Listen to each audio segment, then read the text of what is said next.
en el año 2026, un año que comenzó, entró muy pero muy fuerte.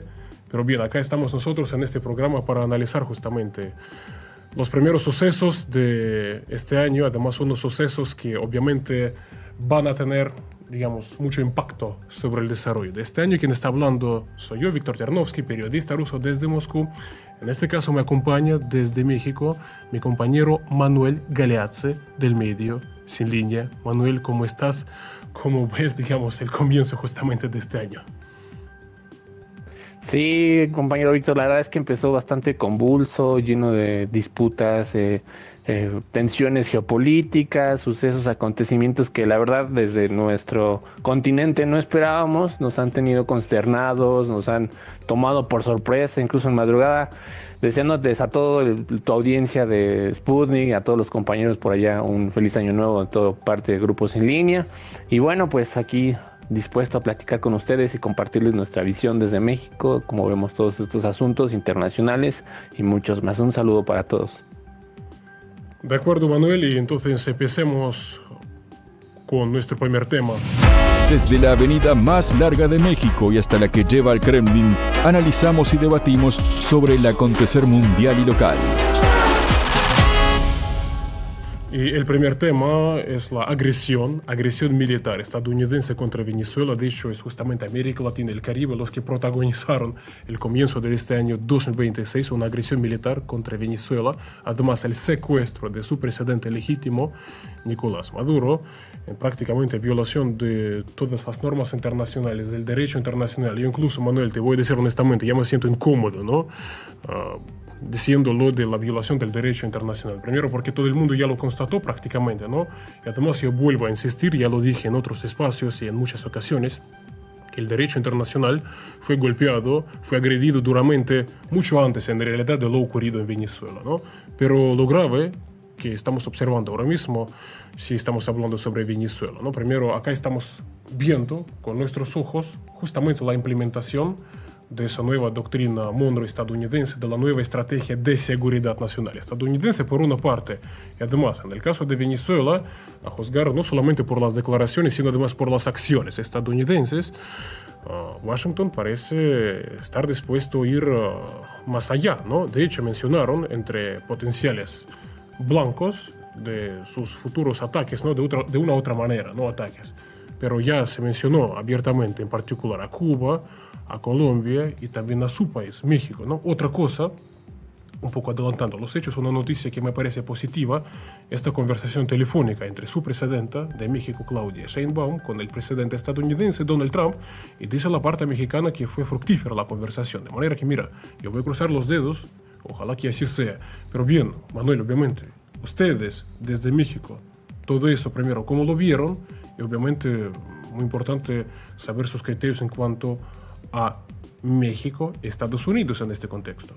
Sí, compañero, la verdad, como te comentaba, desde nuestra región hemos estado consternados por la situación que aconteció en Venezuela, particularmente porque desde que inició el segundo mandato de Donald Trump ha asediado y generado tensión en todos sus aliados regionales, particularmente Canadá, México, Venezuela, bueno, Venezuela no era su aliado, pero una nación que estratégicamente pues involucra a todos y sí mantiene una hermandad con México, con naciones latinoamericanas de gobiernos progresistas. Sí, la presidenta Claudia Sheinbaum Pardo decidió comunicarse con Donald Trump a raíz de esta intervención, secuestro y pues asedio de Venezuela que ya venía arrastrándose. Incluso en la vez pasada lo platicamos, compañero, cuando decíamos que estaban rodeando los mares de Venezuela, el mar Caribe, y pues incluso bombardeando decenas de buqueros y demás embarcaciones venezolanas para particularmente atacar sus transportes petroleros. Desde México generó indignación. Nosotros de alguna manera siempre tomamos la postura del respeto a la autodeterminación de los pueblos, porque constitucionalmente así está determinado. Buscamos que se solucionen de manera pacífica las controversias, y esa fue la postura internacional que decidió respaldar la presidenta Claudia Sheinbaum Pardo, de llamar a la no intervención, la solución pacífica de las controversias, y particularmente hubo una especial tensión, dado que Donald Trump, inmediatamente de que invadió y secuestró a Maduro, dijo que había que hacer acciones territoriales también para combatir al cártel del narcotráfico, los cárteles del narcotráfico en México. Sin embargo, la presidenta buscó una llamada mediante el secretario de Estado Marco Rubio y la Secretaría de Relaciones Exteriores mexicana para entablar como un entendimiento mayor. La verdad es que no hay ningún distanciamiento entre el gobierno mexicano y estadounidense. Desde el inicio, la doctora Sheinbaum ha dejado en claro que siempre las negociaciones se van a mantener con coordinación, colaboración, sin subordinación a nuestra soberanía ni a nuestro territorio. Reiteradamente, Donald Trump ha insistido en que si México lo desea, puede mandar tropas para combatir al narcotráfico. Sin embargo, la presidenta, desde el inicio de su gestión, reformó la Constitución para incluso declarar que explícitamente no están toleradas ninguna intervención e incluso regular el accionar de las agencias de investigación y pues de espionaje norteamericano, particularmente la CIA, la DEA, puesto que muchas de las acciones que Estados Unidos tiene para intervenir o ingerir en los países latinoamericanos, como tú lo sabes, compañero Víctor, es mediante estas agencias. Incluso se descubrió que mediante esto pudieron dar seguimiento puntual y rastrear las operaciones, las actividades y el domicilio donde se resguardaba Nicolás Maduro y su esposa Cilia Flores.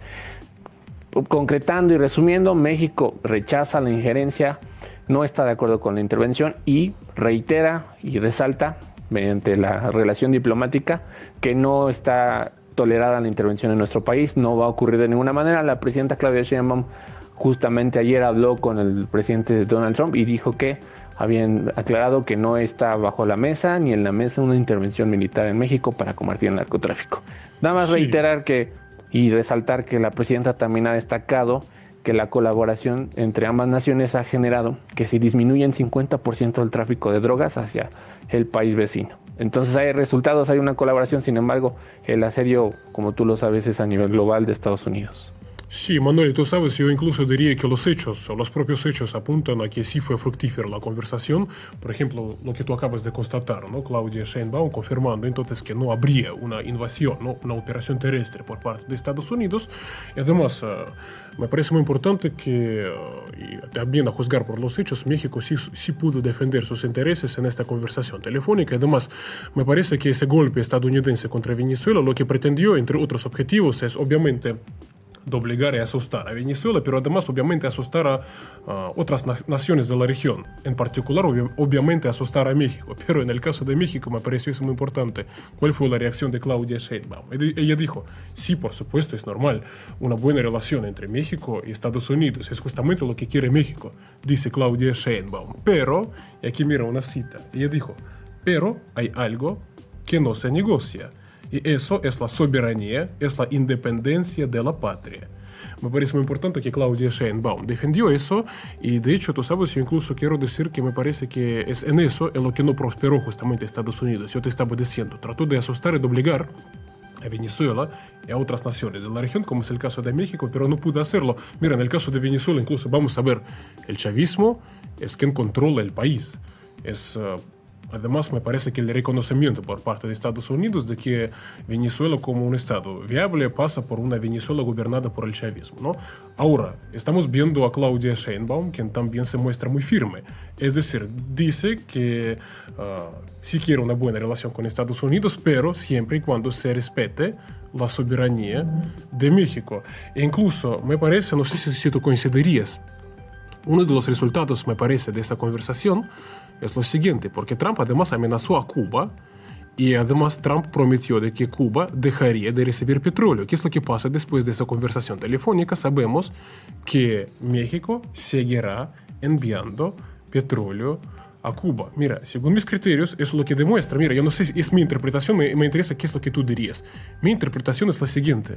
Durante esta conversación telefónica, de una u otra manera, Claudia Sheinbaum le dio a entender, además convenció a Donald Trump de lo siguiente, que México puede exportar sus productos, en particular el petróleo, sin consultar a Estados Unidos. Y además, México puede decidir los clientes de sus productos sin tampoco consultar a Estados Unidos. Mira, es mi interpretación y es por eso además que estoy hablando sobre que esas conversaciones realmente fueron fructíferas, también para México, obviamente. Sí, compañero, como tú sabes, México mantiene una estrecha relación de ayuda humanitaria a Cuba, a la isla caribeña, dado que el bloqueo estadounidense a Cuba ha azotado fuertemente a su población, dificultándole su relación comercial con otras naciones. Y sí, a raíz de esta conversación telefónica que mantuvo Claudia Sheinbaum con Donald Trump, aunque la presidenta dijo que no se había tratado el tema de Cuba. Sin embargo, posteriormente se filtraron y se supo que Estados Unidos no va a limitar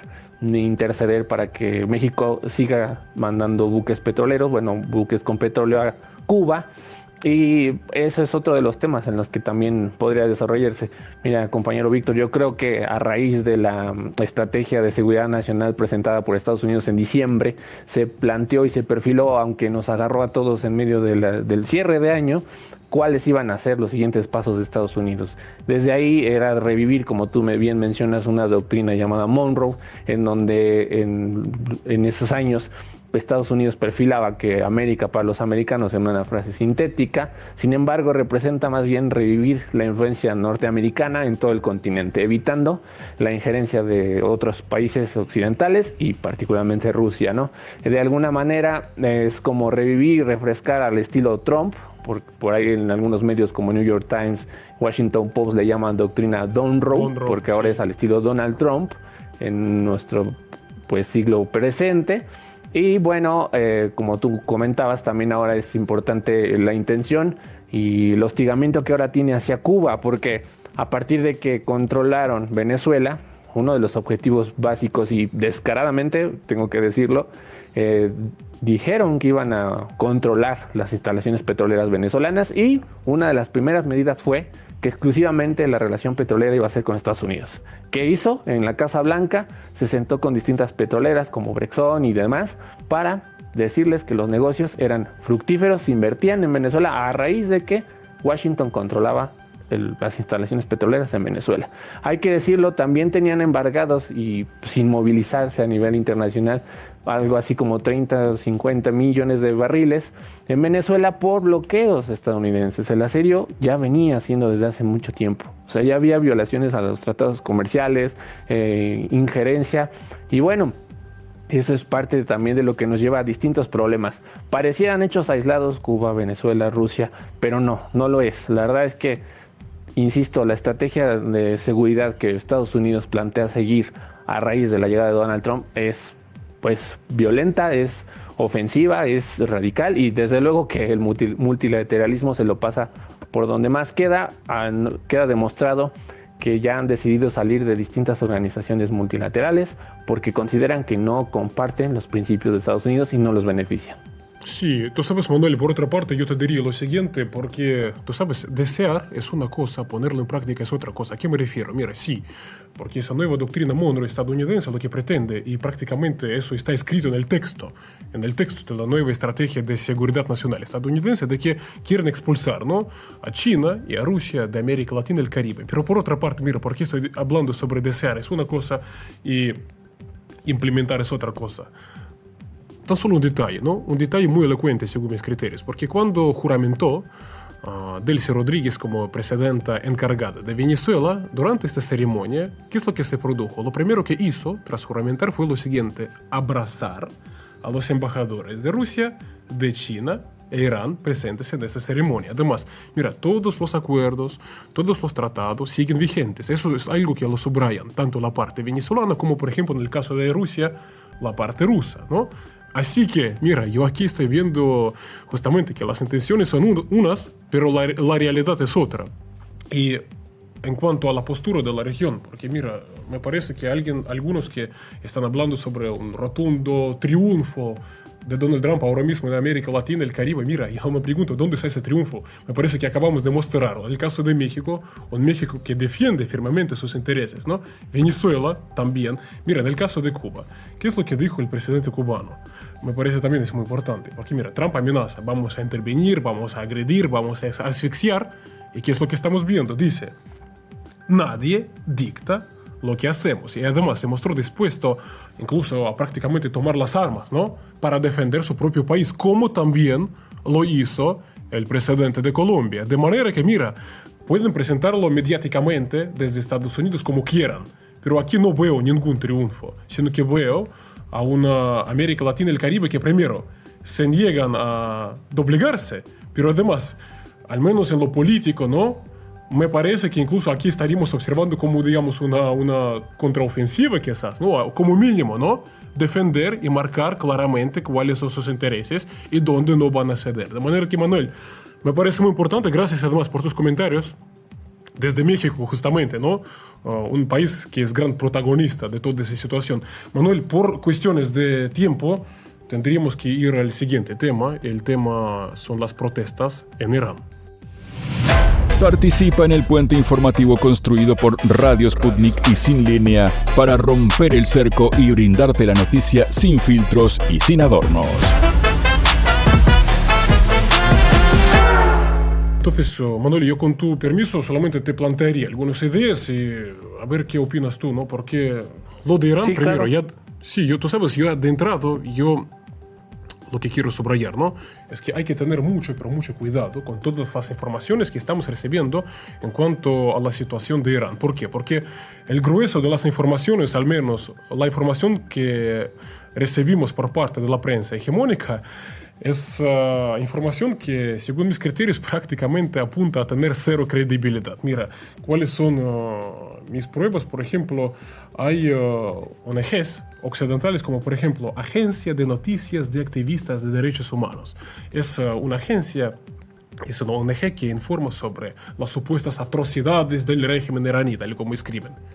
Pero un pequeño detalle, esa agencia tiene su sede en Estados Unidos. Para que se entienda, estas son las fuentes sobre la situación en Irán. Y además, es interesante que las informaciones que ofrecen este tipo de agencias y los medios hegemónicos que citan a este tipo de ONGs es una información prácticamente opuesta a la información que presentan las autoridades, las propias autoridades de la República Islámica. Pero bien, ¿qué es lo que está pasando? Las protestas sí las hay. Me parece que eso sí es verdad. Además, se entiende el porqué de protestas. Además, las propias autoridades iraníes, además, reconocen el derecho de sus ciudadanos de salir a las calles para expresar su malestar. El porqué del malestar, ¿no? Básicamente, la situación económica, ¿no? La situación económica, un fuerte desplome de la moneda nacional de Irán, algo que agravó la situación con la inflación en Irán, una inflación que ahora se sitúa en torno a un 40%. ¿Sí? Son datos bastante graves, se entiende el malestar de la población, por lo tanto hay, digamos, encarecimiento de productos, entre otras consecuencias nefastas para el ciudadano de a pie, pero también me parece muy importante subrayar una cosa. Se trata de un país agredido militarmente por Occidente, ¿no?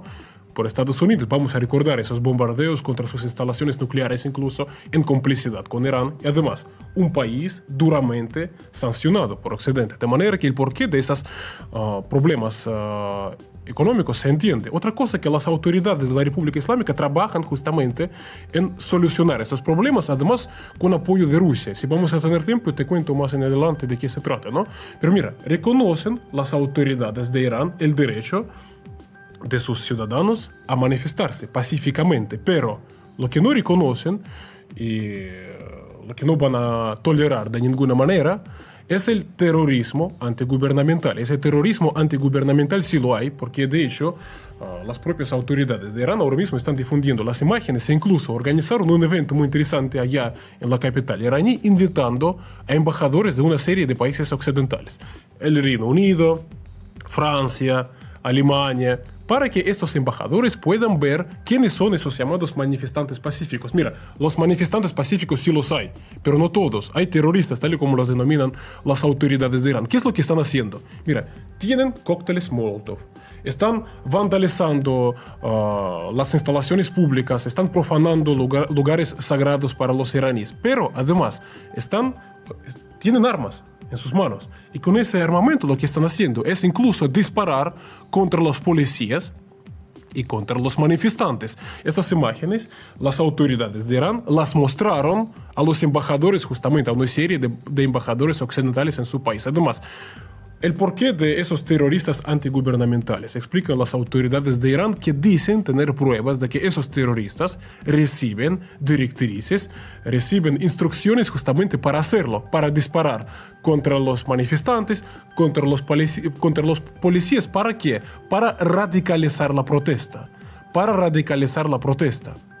Y por lo tanto para conseguir una respuesta fuerte justamente por parte de las autoridades de Irán.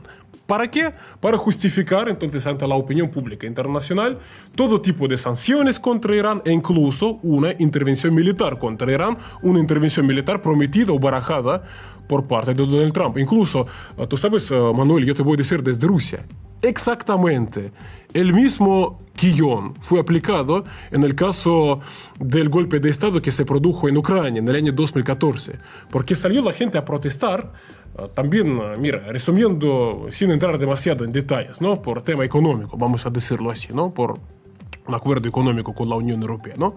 Salió a protestar la gente que tiene todo el derecho a hacerlo, pero se infiltró entre los manifestantes a la gente que comenzó a disparar contra los policías, contra los manifestantes, algo que radicalizó la protesta y entonces algo que sirvió para acusar justamente a las autoridades supuestamente de disparar contra los manifestantes y luego imponer sanciones, derrocar el gobierno e imponer un régimen títere. Bien, y tenemos ahora mismo lo que estamos teniendo. Es decir, lo que estamos viendo en Irán también lo estábamos viendo en Rusia muy cerca, ¿no? En el país vecino, en Ucrania.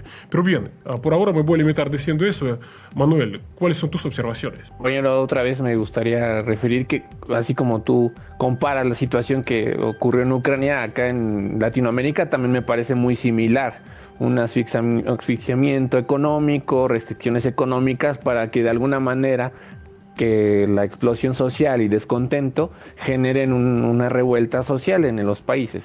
Yo estoy de acuerdo contigo, creo que si bien algunos manifestantes pues tienen el legítimo derecho de reclamar mejores condiciones sociales en Irán, la situación peligrosa es la violencia, la radicalización, que utilicen armas y que incluso busquen este rompimiento, ¿no? La provocación de que las mismas autoridades repriman. Y de alguna manera las revueltas y las protestas se han expandido. Quiero comentarte que inició con 12 regiones, luego fueron 23 regiones y ahorita ya prácticamente en todo el país están las revueltas sociales. En paralelo, la condición económica de Irán pues ha empeorado porque su moneda se ha devaluado en confronte al euro y al dólar. Y como última medida radical, que también como tú mencionas es muy tendencioso como agencias de derechos humanos tienen su sede en Estados Unidos y Estados Unidos reacciona en función de eso, puesto que Donald Trump ya declaró que va a imponer, como si lo necesitara o como si los iraníes lo agradecieran, 25% de aranceles a toda aquella nación que haga relaciones comerciales con Irán. Por favor, o sea, eso, ¿en qué beneficiaría a una sociedad iraní que de por sí está empobrecida y reclama eso? Al contrario, su moneda se devaluó prácticamente al cero en comparación con el dólar. Eso acaba de suceder y evidentemente genera mayor crisis social y mayor descontento y de alguna manera como que asfixia a la región. Yo quiero señalar y retomar la parte en la que mencionas a los medios. Casualmente, como que hay temporadas en que Medio Oriente se pone en el centro de atención de los medios occidentales. Por momentos se olvidan de Medio Oriente, que es una zona de tensión completa, históricamente confrontada por distintas áreas y geopolíticamente muy importante, donde también hay que decirlo, hay recursos petroleros y militares importantes, donde siempre es como una zona de disputa de influencia. Hay que decirlo, compañero. Siempre de todas las naciones pues geopolíticamente importantes, pues tratan de tener atención qué sucede ahí. Incluso muchas acciones gubernamentales que se toman ahí distan también y indican cómo se va a comportar el peso del barril del petróleo y demás situaciones. Pero sí, los medios occidentales de repente dicen, ay, fíjense, ahí está Irán, recordemos, porque por alguna razón se olvida de repente, ¿no? Y esto de que de repente surgen informes de derechos humanos y demás, pues ahí están. Las demandas sociales no son que aparecen y surgen de la nada, como que tienen una situación coyuntural particular. Y como te mencionaba al inicio de nuestra charla, yo no creo que esté totalmente desvinculado. Estados Unidos también obligó a Venezuela a romper relaciones económicas y petroleras con Irán, que es uno de sus aliados. Y como tú mencionabas, también tiene aliados en Rusia Y de alguna manera es como toda la caballería de Estados Unidos apuntando a tomar situaciones o coyunturas sociales en distintos países para tomar un mejor partido y una mejor posición de influencia. Sí, Manuel, tú sabes, dos cosas solo quiero decirte. Tú sabes, cuando estábamos hablando además de la cobertura por la prensa hegemónica, ¿no? De lo que está pasando en Irán y sus fuentes como son esas ONG occidentales con sede en países como por ejemplo es el caso de Estados Unidos. Es decir, no tienen presencia en Irán, pero están hablando sobre Irán como si estuvieran allá, ¿no? Pero mira, tú sabes que es importante. A esos medios, a esas fuentes, se les escapó un hecho muy incómodo. Enormes, pero enormes manifestaciones ahora mismo en Irán a favor, en apoyo del gobierno iraní. Mira, por alguna razón esos medios no están viendo eso, ¿no? Mientras que hay un montón de imágenes que lo están demostrando. Además, son manifestaciones en rechazo justamente al terrorismo antigubernamental. Es una cosa. Además, Manuel, tú planteaste una muy buena la pregunta. Cuando tú preguntaste lo siguiente, entonces, ahora que Donald Trump, quien dice supuestamente querer apoyar al pueblo iraní, entonces anuncia un arancel del 25% para los países que tengan algunos lazos con Irán. Y tú planteas la siguiente pregunta: ¿en qué beneficia esto al pueblo iraní? Mira, tú con esa pregunta te das en el blanco. Te explico, porque justamente aquí estamos viendo una contundente muestra de que el interés estadounidense por Irán o la pretensión estadounidense por agredir a Irán, por intervenir a Irán, no tiene nada que ver con hacer algo a favor del pueblo iraní, como tampoco, por ejemplo, pretende la agresión estadounidense contra Venezuela hacer algo bueno para el pueblo venezolano. No, en el caso de Irán, ¿qué es lo que estamos viendo? ¿Qué pretende ese arancel? ¿Contra quién apunta? Apunta sobre todo contra China, porque resulta que para Irán China es uno de los socios comerciales más importantes. Además,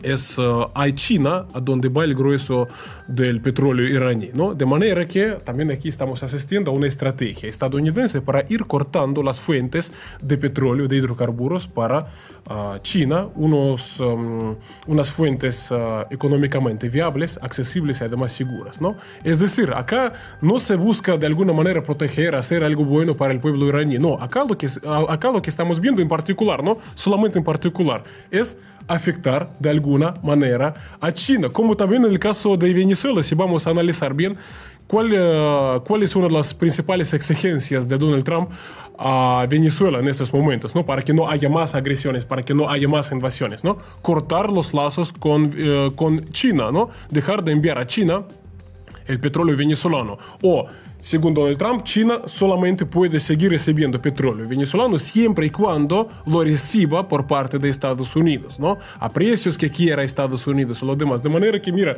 Manuel, me parece que tú planteaste una muy buena pregunta, que lo que está demostrando en realidad es que Estados Unidos no interviene para ayudar a las poblaciones, al pueblo, para proteger de alguna manera a la gente que supuestamente está sufriendo. No, interviene para sus intereses. Eso es lo que está pasando. Y además, incluso la propia prensa occidental, tú sabes, me tocó leer un muy interesante análisis en la BBC británica incluso, ¿no? Por parte de un historiador, quien tuvo que reconocer en entrevista con la BBC que si analizamos bien todas las intervenciones estadounidenses en América Latina y el Caribe, vamos a descubrir que todas esas intervenciones justificadas en supuestamente querer ayudar a las poblaciones oprimidas, al final sirvieron única y exclusivamente para satisfacer los intereses económicos y otros de Estados Unidos. Al final, los países invadidos, los países usurpados, los países ocupados, lo que descubren no es que vinieron los estadounidenses para ayudarlos, no, es que ahora su país sí está ocupado verdaderamente, ¿no? Por las tropas de ocupación prácticamente. Bien, Manuel, disculpas por mi discurso tan extenso. La cosa es que tenemos que pasar por razones de tiempo al siguiente tema, a lo de Groenlandia, otra pretensión territorial por parte de Donald Trump. Desde la avenida más larga de México y hasta la que lleva al Kremlin, analizamos y debatimos sobre el acontecer mundial y local. Solo quisiera comentarte, compañero, que justo después del secuestro de Nicolás Maduro, presidentes latinoamericanos del corte progresista como México, Colombia, Chile, suscribieron una declaración en la que justamente coincidían en que las intervenciones en Latinoamérica de ninguna manera generan democracia. Al contrario, está demostrado que generan mayor represión e incluso dictaduras como en el pasado surgió. Creo que es muy pertinente y coincide con lo que tú estás comentando, compañero, que en ningún caso una intervención militar que viola totalmente el derecho internacional genera democracia. Eso es un error y es una utopía falsa que ha tratado de transmitir Estados Unidos siempre que interviene en un país bajo los regímenes y defensa de la democracia, de la libertad, como si las naciones y los pobladores y civiles de esas naciones pidiéramos o exigiéramos que nos vinieran a liberar o a generar democracia. Es solamente lo que quería apuntar. Sí, estimado Manuel, y me parece que esta sonrisa que tú puedes ver en mi cara prácticamente lo dice todo, ¿no? Sobre esos argumentos presentados por Estados Unidos en cuanto a defender los derechos humanos. Pero bien, Manuel, el tema de Groenlandia, porque ahora resulta que Donald Trump también va por Groenlandia. ¿Qué es Groenlandia? Es un territorio, ¿no? Supuestamente es una isla, ¿no? Supuestamente perteneciente a Dinamarca. Mira, ¿por qué estoy diciendo supuestamente? Más bien Estados Unidos niega que pertenezca a Dinamarca, a la isla de Groenlandia. Además, lo que dice Donald Trump ahora mismo es que Estados Unidos sí tomará el control de Groenlandia, por las buenas o por las malas. Y además, mira, ¿qué quiere decir eso por las malas? Quiere decir lo siguiente, por la fuerza militar, y que Estados Unidos sí puede recurrir a la fuerza militar, justamente lo acabamos de ver. De hecho, mira, el grueso de ese programa lo estamos hablando sobre el caso venezolano, ¿sí? Es decir, Estados Unidos sí está dispuesto a recurrir a la fuerza, ya lo hizo en Venezuela, de manera que cuando dice poder hacer lo mismo en el caso de Groenlandia, no son especulaciones. Me parece que son amenazas que tienen mucho fundamento. Y además, no solamente acá se trata de amenazas por parte de Donald Trump, de palabras. Además, mira, estamos viendo acciones bien concretas. ¿A qué me refiero? Por ejemplo, el Senado estadounidense, o mejor dicho, el Congreso, ¿no?, estadounidense, recibiendo un proyecto de ley por parte de un congresista republicano para convertir a Groenlandia en el estado número 51 de Estados Unidos. Es decir, aquí estamos viendo incluso pasos en el campo legal, ¿no?, en el campo de medidas bien concretas. Y además, el enviado especial de Trump para Groenlandia acaba de acusar a Dinamarca de supuestamente ocupar a Groenlandia. Es decir, de esta manera quiere decir que Dinamarca ocupa ilegalmente a Groenlandia, que Groenlandia no le pertenece a Dinamarca. ¿Cuál es su argumento? Dice que en los tiempos de la Segunda Guerra Mundial, Estados Unidos lo que estaba haciendo es justamente defendiendo, ¿no?, la soberanía de Groenlandia. Estaba defendiendo, mientras que Dinamarca no movió ni un solo dedo para proteger ese territorio. De manera que ese territorio sí le pertenece a Estados Unidos. Y vuelvo a repetir, ¿no?, dice Donald Trump, por las buenas o por las malas. Por las buenas, por lo que entiendo, a juzgar también por las informaciones, es decir, quiere comprar Donald Trump Groenlandia, por lo que entiendo, además no quiere pagar demasiado dinero, ¿no? De manera que, mira, la situación es esa, muy interesante, de manera que si alguien en Europa pensaba que lo de Venezuela, lo de América Latina, el Caribe no tiene nada que ver con Europa, me parece que no, mira, ahora va por Europa, vamos a decirlo así, ¿no? Sí, de alguna manera también ha abierto ese frente. Yo no sé cuál sea la intención de abrir múltiples frentes. Recordarás también que al inicio de su gobierno dijo que iba a retomar el control del canal de Panamá cuando la soberanía ya reside en Panamá, y pues siempre abre distintos frentes. Yo no quiero, parece reiterativo, pero desgraciadamente eso siempre es como una constante entre pues esta nueva aspiración expansionista de Estados Unidos. Nuevamente, Groenlandia aloja también una cantidad innumerable de recursos, particularmente minerales estratégicos para el desarrollo tecnológico. Estaba leyendo justamente para conversar contigo que aloja algo así como una mina de oro, prácticamente, valuada en cientos de millones, que no se ha explorado y que básicamente no hay una infraestructura bien establecida en ese polo ártico para poder investigar, y justo es la verdadera intención de Donald Trump. Más allá, cotorreaban en algunos medios de que los osos polares no le interesan a Donald Trump. Lo que realmente le interesa a Donald Trump son los minerales y la influencia geopolítica que podría tener en el Ártico. Particularmente también en años pasados, China ha dicho su intención de tener una ruta de la seda ártica donde que por ahí pudiera llegar y trasladar más rápidamente su comercio. Hay que decirlo también, Rusia también ha tenido un interés por tener mayor influencia en esa zona ártica y se convierte en otra área de disputa pues, geopolítica, ¿no? Básicamente, sí, como tú mencionas, si cualquier país pensaba que se salvaba de una intentona expansionista de Estados Unidos, pues no, hasta el Ártico está acosado. Desde la Segunda Guerra Mundial mantiene bases militares ahí, bueno, tiene una base militar de Estados Unidos para supuestamente proteger e incluso desmantelar posibles misiles, ¿no? Es una zona de influencia que ahora se está abriendo y, pues sí, literalmente Estados Unidos, mediante Donald Trump ha dicho que no permitirá la influencia ni de Rusia ni de China. Y yo creo que parece una constante dentro de nuestra charla, como tú bien lo mencionabas, ha ocurrido en Venezuela, ha ocurrido en otros países, históricamente en otras naciones de Medio Oriente, como Irak, Afganistán, en donde siempre las injerencias e intromisiones desmantelan, buscan recursos y se retiran, dejan bases militares para tener una forma de influencia geopolítica y estratégica. Yo creo que esa es más o menos como la intención ahora. De ahí a que se concrete, como tú dices, son muchos frentes abiertos. No sé hacia dónde más lo va a hacer, pero el hecho es que no podemos dejar de tomar como la seriedad y la transgresión de los derechos internacionales que está cometiendo Estados Unidos. Tú mencionabas por ahí a lo que están discutiendo los representantes. La verdad dejaron mucho que desear, porque si así fuera, si pudieran limitar el actuar del presidente de Estados Unidos, no hubieran permitido eso, ¿no? Incluso supuestamente ya están limitando que pueda hacer una segunda injerencia militar en Venezuela, pero yo dudo mucho que eso pueda controlar. Yo no sé quién pueda controlar el actuar del presidente de Estados Unidos, porque no hay ya ningún mecanismo multilateral que pueda limitarlo, aunque esté en una violación constante de los derechos internacionales. No me parece, es otra de las reflexiones que quisiera hacer. Yo creo que el mecanismo multilateral está en total decadencia porque si bien se condena, no hay un actuar, y particularmente porque controlan mucho de estos organismos, ¿no? La ONU, la OEA.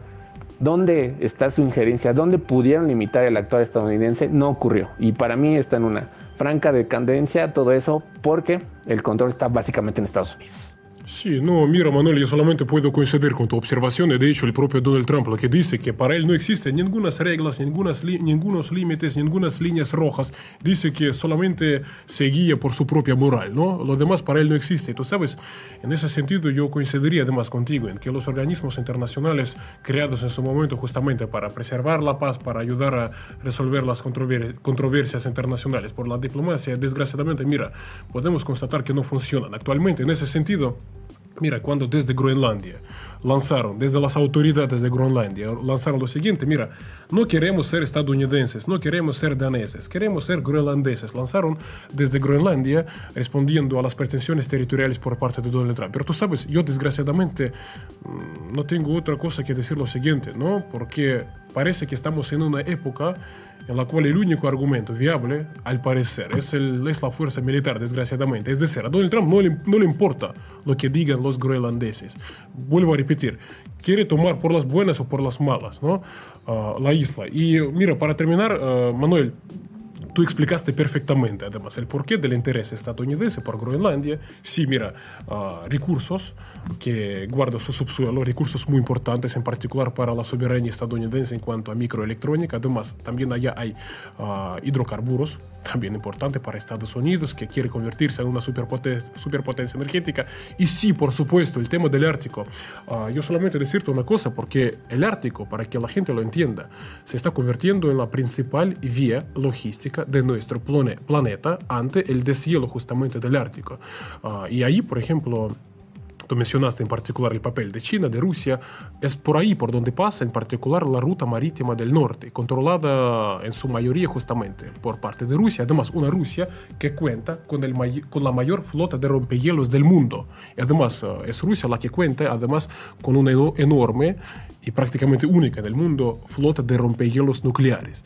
Y hay mucha preocupación en Estados Unidos. Además, el deshielo el control sobre el Ártico no solamente es el control justamente sobre la logística internacional. Para que se entienda, el Ártico lo reduce a la mitad, por ejemplo, el tiempo de movimiento de cargas entre Asia y Europa que a través, por ejemplo, del canal de Suez, ¿no? Pero además, el deshielo del Ártico presenta justamente el acceso a muy ricos recursos del Ártico.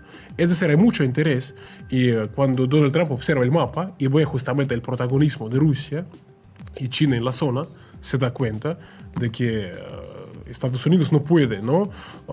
De alguna manera no controlar esta región. De ahí justamente su ofensiva o sus pretensiones por controlar Groenlandia, pero además Canadá. Y todo apunta a que también Donald Trump iría por Canadá, porque tú acabas de lanzar la pregunta, ¿no? ¿Y dónde hay ese límite, ¿no? En cuanto a las pretensiones de Donald Trump. Mira, parece que esos límites prácticamente no los hay.